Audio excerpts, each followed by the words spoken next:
everyone, and welcome back to my channel. Today I wanted to sort of come up with a end of the year TBR. Now I am not a TBR person, that's not the way I function. I like to just kind of go from book to book with a general idea of what I want to read, but I usually don't like to set anything in stone.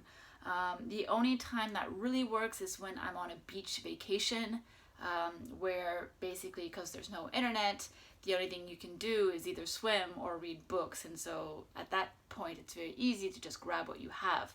But when I'm at home and I have so many options, and so many options in terms of reading and so many options in terms of like other things I can do, and then it becomes a lot harder for me to commit to a TBR. But there are certain books I have to read by the end of the year, and there are definitely books that I would love to have read by the end of the year, and that's what I wanted to go over with today and kind of see, whether I can follow a TBR. So let's start with the easiest for me to proclaim, and those are the the three books that I have to read for my Read a Book in Japanese club. So we have our October pick, which is 玩具修理者. So 玩具修理者 by Kobayashi, what's your first name? Kobayashi Yasumi. So we chose this because it is a horror little book. It's composed of two relatively long short stories, but it is a book of short stories. And so we wanted this for the October mood. Maybe I should have drank some water before starting this video. But the very first story, which is the main title story, which is just basically the repairman. And what the story is that this repair person can fix anything. And really that means anything. And there's this one boy who, I'm not sure if he kills his brother or his brother was killed or he had his brother killed, what the thing is. But the thing is that his little brother is killed, and he goes to this repair shop to have his brother fixed. So that's going to be really exciting. This is our October pick. For our November pick, we have a book called花束は毒, which the title is A Bouquet and a Venom, which is the Japanese publisher's choice for the English title, which is not grammatically correct. The correct title would be A Bouquet is Venom. So yeah, 花束は毒 by what is your name? Origami Kyoya. So Origami Kyoya is the author's name. I actually don't know what this is about. This is my friend's choice. Let's see. 結婚のやめろとの手紙にさえる元い学生. I really shouldn't read on video because it's embarrassing. But yeah, it just says like, let's end our marriage, that a former medical student sends by letter, and seems there's some sort of what's the word I'm looking for, like a ulterior motive behind that letter. So that's seems like that's what it's about. But yeah, not too sure. This is my friend's pick. This is what she wanted to read. So it's a relatively new release, and yeah, we'll see what happens. So that's our November pick. And then our December pick, I don't have yet in my hand, so this will represent that book. This is just a book with a paper cover on it. But the book for December is called First Crush, which is First Crush. So it's a book that's going to be definitely on the more romantic side. And if I remember correctly, yeah, it's a book that explores the idea of first crushes, first loves. And so I think it'll either be heart-wrenching or heartwarming, depending. So we chose that for the December Christmas season. So those are the three books that are pretty much, they will get read no matter what. Because, I have my goal of reading 12 books in this year. Well, 12 books in Japanese in this year, and it's going perfectly well. That resolution, if you want to call it that, is been going really well. The one thing though is that I also had one more goal in terms of Japanese reading in Japanese for the year, and that was to read a Jidai Shousetsu, which is basically literally that means historical fiction, but in terms of Japan, it's limited to a certain era in Japan where there are like lots of samurai and things like that.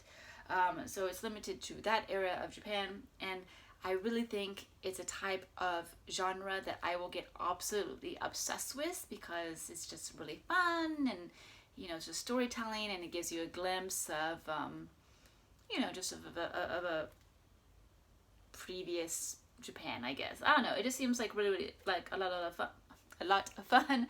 And so I do have one Jidai Shousetsu that I've already chosen. Enjo is the name of the book. This is actually a new release, so if I can read it by the end of the year, then I would have read it within the year of its release, which would be really exciting. By Okuyama Keiko. Okuyama Kyoko. So also by a female author, which is very exciting. So yeah, this is another book also that I want to have read by the end of the year, and I am thinking of reading it at the beginning of November. So we'll see if that happens. Okay, so the thing with this end of the year attempt at a TBR is keeping in mind that my reading this year has not been a big year on quantity. I have not really been reading more than 2 to 3 books in a month. So we're staying very realistic within that. This is not, I'm not going to go overboard. And, create anticipation for something that I know will not happen. So with that in mind, one book that I definitely want to read, this is for October, is Rebecca by Daphne du Maurier. She's not French, but I can't really, it's hard to pronounce her name without the French. Yeah, I believe My Cousin Rachel last year. If not, I read it 2 years ago. Absolutely loved it. Amazing, fantastic. So this is her other most famous work, and definitely want to read this. In fact, I've already started it. So I'm doing well on my anticipated TBR. Because I'm already about like 90 pages in. I started this past weekend. And yeah, so that's hopefully will be read in October. Now, I do feel pretty good about October, although the thing is that, again, realistically, I do have my violin solo at the end of the month. I'm also leaving for France at the end of the month. So I don't know how much I'll be able to get read, but with Rebecca and the mood that Rebecca is putting me in, I do have 2 books that are the books that stand out the most in terms of books I want to read in English. And one is Uncle Silas by Sheridan Le Fanu. That I just I don't remember it. It says, it's a world of spirits, locked cabinets, kidnapping, and past secrets that spill into the present. It's a subversion of reality and illusion. It depicts passion and fears, and it goes beyond the conventions of a conventional horror story. So that sounds absolutely exciting. Sounds really, really thrilling. It is a big book. It's it's not as big as it looks here. I thought this was like a 700-page book. It's only like 440. But in any case, again, I'm not reading as much as I have in previous years. So it's definitely much more of a push to read this. But this is definitely something that really, really feels appropriate for right now, and feels like I really, really want to read it right now. So after Rebecca, I feel like I can go to this one quite easily. Again, another book on this sort of similar vein is The Nun by Denis Diderot. Okay, this is actually by a French person. So I can say it, Denis Diderot. So The Nun by Denis Diderot. Oh wait, no, did I just totally make that up? Because if it was French, I should have bought this in French. Oops. Okay, that was stupid for me. Now I remember why I didn't buy this in English a long time ago, because I told myself I was going to buy it in French. Okay, that was really silly of me, but whatever. The damage has been done. We're going to read it in English. But this is a book that sounds just absolutely amazing. So Denis Diderot basically wrote letters to his friend, the Marquis de Croixmare, about this woman who was leaving a convent, and basically he was like sort of like trying to get his friend to like go after this nun. And the thing is that the Marquis actually does become obsessive with this nun, but the issue is the nun doesn't actually exist. She's made up. And the thing is, like, these letters became public, and then it became like this weird, I don't know, the story is absolutely crazy, and it sounds really, really fun. So this is a book on potential, you know, could really work well. It's only 180 pages, so it's a very realistic goal for me to read this by the end of the year. And again, I think it's gonna, I feel like even though it's not really a gothic book, I think it's gonna have a lot of gothic feel to it, just because of like the absurdity of the situation, creating humor out of a very kind of dark situation and kind of ridiculous situation. So yeah, The Nun sounds really, really exciting to me, and I really, really want to read this by the end of the year. I just know I'm gonna love this, and I really want to finish the year with like a punch. I feel like I need some flavor at the end of this year. I really need some flavor, so I really think this will be the right punch for that. So then, those are the books for me that are realistic for like October, early November. So that's what I'm feeling with those books. So to round out November, so I'll be in France at the beginning of November. I will not be bringing any books to France. If anything, I will buy books when I'm in France and just read them while I'm there. So I don't expect to read books any at the beginning of November, which leaves me the end of the November to read in English, and it leaves me the beginning of November to read in beginning of December to read in English, because the end of December with Christmas and I expect to be on vacation, I don't expect to be reading that much at the end of December. So that only really leaves me with 1 month of reading time to read in English. So I only pulled out 2 books that are on the smaller size that feel like it would work for this year. So the first one is Princess Derling's 2 Years in the Forbidden City. So I just finished reading Empress Dowager Cixi, which someone told me it's Cixi, is the correct pronunciation, not with the tones. The tones are probably wrong. But I just read this book. And this Princess Derling was her lady in waiting, and so this is her account of, I believe, like the 2 years she worked with the Empress, and the later years of her life. So since I just read this, I feel like it'd be really fun to read a follow-up to this, to see like, I mean, the author does reference this book, does use this as a source a few times in this book, so it's definitely a credible first-hand account. So anyway, just to say, I think it'd be really interesting to read a follow-up to this, because that's just because. So that sounds interesting and like a potential for this year. And then following, is this book. It's called Woman Running in the Mountains by Yuko Tsushima. Yuko Tsushima is a author that I absolutely adore. I've already read 2 of her works. She's an amazing author that really is so good at depicting the experience of a single mother in Japan, and not just like the pity that people feel towards single mother, but like single mothers and like the reality that being a single mother doesn't mean you're some like angelic creature who's here to protect your baby and everything. Like, these single mothers are real people. They're not always good people. They don't always have good motivations.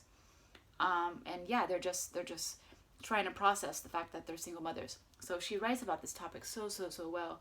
And this was released this past year, and this was my anticipated release of the year. So I feel it would only be appropriate to read it this year. So this is definitely something I would love to read by the end of this year. Maybe because it's so short, I could take this on a plane flight with me and have it be my airport read. That sounds reasonable, but like I said, I really don't plan on bringing books to France, because I do plan, when I'm in France, I plan on buying a lot of goodies and a lot of books, and I plan on buying dessert grenadine, which I can't get in Japan, and that's very heavy. So usually my suitcase is really heavy coming back from France, so I don't want to bring anything heavy to France. So we'll see, but I think I could read this at least maybe coming back from France, I could see myself reading this. Now, you might notice that Story of the Stone, the very final volume, 5, is not on my TBR. It should be. Here it is. It should be on my anticipated TBR. And especially since there's only 360 pages left. I've read this Story of the Stone. I read the first 1,700 pages 2 years ago. I never meant to spend this much time between those 4 volumes and the final 5th volume. This was never meant to happen, but it did, and I can't help the fact that I'm out of the world now, and picking this up has not been a priority. It should be a priority.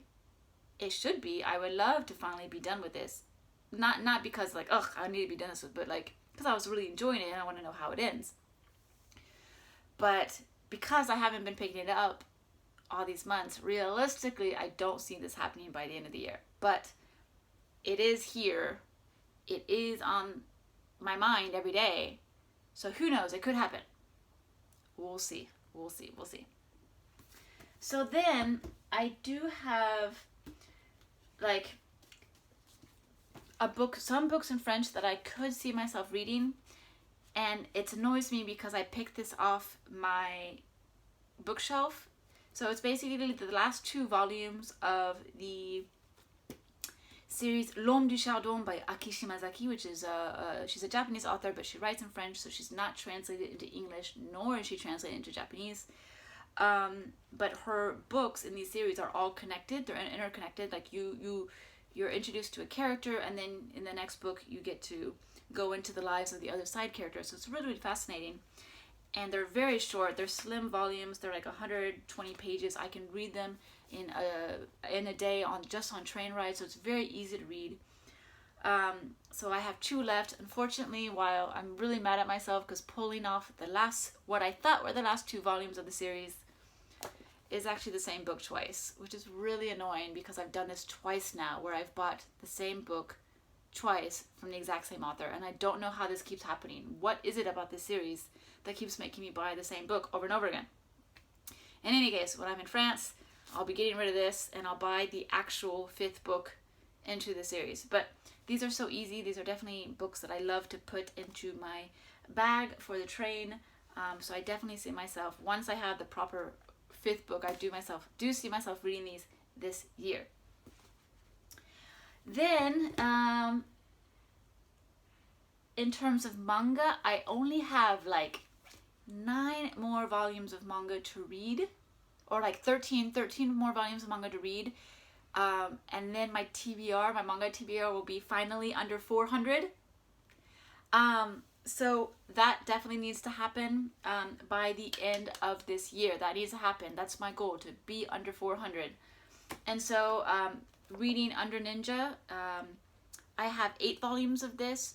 So I definitely want to read this by the end of the year. And then I need to find something else for those last 5 volumes. But I definitely want to read this by the end of the year. And that's pretty much it. There are 3 books that I have left off again. This is kind of like the Story of the Stone. That I would love to read these by the end of the year, but to be honest, I'm quite sure it's not going to happen. It doesn't feel realistic, but these are books that I'm in the middle of. And that is消滅世界by Sayaka Murata. Sayaka Murata being the author of The Convenience Store Woman. This is a book I'm about, I would say like, I'm on page 120 out of 270. And I read this, so the thing is, like, what happened with this book is I was really enjoying it, but I left for Texas, and I didn't want to bring this back with me to Texas, because again, I was expecting to bring a lot of luggage back from Texas, and I didn't want to bring any books there just to have to bring books back with me. So I put this down thinking that as soon as I came back from Texas, I would pick it up again, but that never happened. So it's been sitting around just waiting for me to pick it up. But like, I want to read this, and my friend who read this with me keeps wanting me to finish this so that we can discuss it, but I haven't. So realistically, I would want to read this by the end of the year too, but it's just, I'm pretty sure it's not going to happen. But So not ideally, this would happen. Realistically, I don't think it's going to happen. But it's there. It's technically on my TBR. Another book, this is definitely not going to happen, but I will tell you why. But yeah, I'm halfway through this book, or at least I'm halfway through the main story, which is Breast and Eggs, the original Breast and Eggs by Kawakami Mieko. Someday I will finish this, but I don't think this is a year for it. I think I'm gonna put it down for real now, take it off my TBR pile, and I think I'm gonna restart from zero at a different time. So yeah, I guess this is an announcement that this is no longer my TBR. This is leaving my TBR. This is leaving my currently read pile even, and this is just going to be restarted at a later point. On that note, 2 years ago, over Christmas, I was reading these Christmas stories in Japanese, and I read about halfway through. Last year, I had the intention of reading the other half for the end of the year. It didn't happen, so then I was thinking that maybe I could read it this year. I don't think it's gonna happen, but out of all of these, out of the last 3 books, yeah, I would say this is not gonna happen. This could still happen. This with the Christmas miracle might happen. So, there we go. I tried to be realistic. Maybe by the end of it, I ended up not being very realistic with my end of the year TBR. But I still think this is realistic. I still think this is doable. It seems like a lot though, considering, again, I've only been reading like 2 to 3 books a month this year, and I do have quite a few plans for the end of the year that will kind of get in the way of things, but I still think this is realistic. I still think this could happen. So, in any case, we'll see. We'll revisit this topic as a beginning of January video to see whether I actually completed my TBR. So that'll be very exciting. That'll be really fun. In the meantime, now you know what to expect from my future videos. I hope you are looking forward to my opinions on these. And yeah, I will see you again in my next video. Thanks for watching. Bye.